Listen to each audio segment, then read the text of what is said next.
আসসালামু আলাইকুম। আজ ৯ জানুয়ারি, ছুটির দিন, শুক্রবার। আজ গাইবান্ধা জেলার পলাশবাড়ি উপজেলার পাড়ায় গ্রামে এসেছি গ্রাম দেখার জন্য, শীতের সবজি দেখার জন্য। আপনারা দেখতে পাচ্ছেন সিম গাছ, খুব সুন্দর বড় বড় সিম ধরে আছে। আসলে আল্লাহর সৃষ্টি কতই না সুন্দর, দেখতে অনেক ভালো লাগে।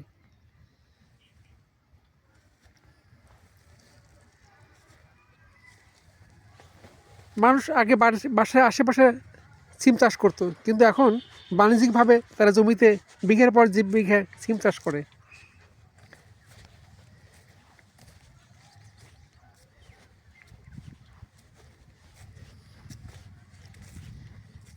আল্লাহর সৃষ্টি প্রশংসা করে শেষ করা যাবে না, তার এত দয়া। সিমের গাছের মাঝে আবার দেখেন লাউ গাছ, এসে লাউ ধরে আছে, পুষ্টিকর লাউ, জোড়ায় জোড়ায়।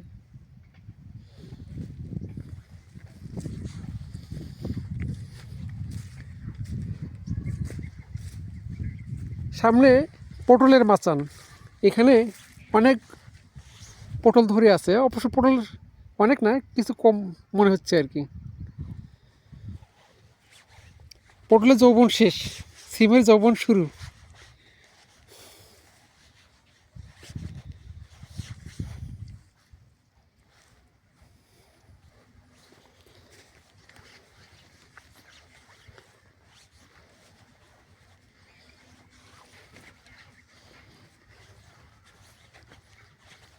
এখানে কিছু মূলার চাষ দেখা যাচ্ছে আর কি।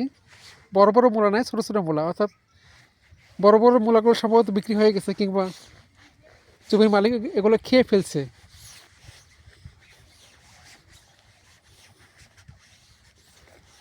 সরিষার ক্ষেত, এগুলো সম্ভবত রাই সরিষা।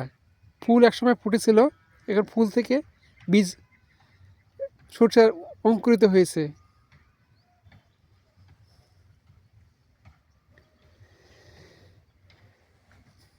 যখন গাছপালা, সবুজ ক্ষেত, জমি এগুলো তারুণ্য লাভ করে, অর্থাৎ ফলবতী হয়, তখন মানুষের বা কৃষকের মন আনন্দে ভরে ওঠে।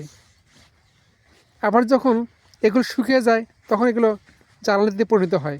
ঠিক মানুষের জীবনটাও তাই। একটা সময় যৌবন থেকে বার্ধক্যে উপনীত হয়, তখন সে সমাজের, পরিবারের বোঝা হিসেবে গণ্য হয় আর কি। আল্লাহ তাআলা এখানে যারা বুদ্ধিমান, যারা চিন্তা ভাবনা করে আল্লাহর সৃষ্টি সম্পর্কে, তাদের জন্য অনেক উপাদান রেখেছেন, যদি তারা একটু বোঝে। আল্লাহ তাআলা আমাদের সবাইকে ভালো রাখুন, আমিন। ওমা তৌফিক ইল্লা বিল্লাহ।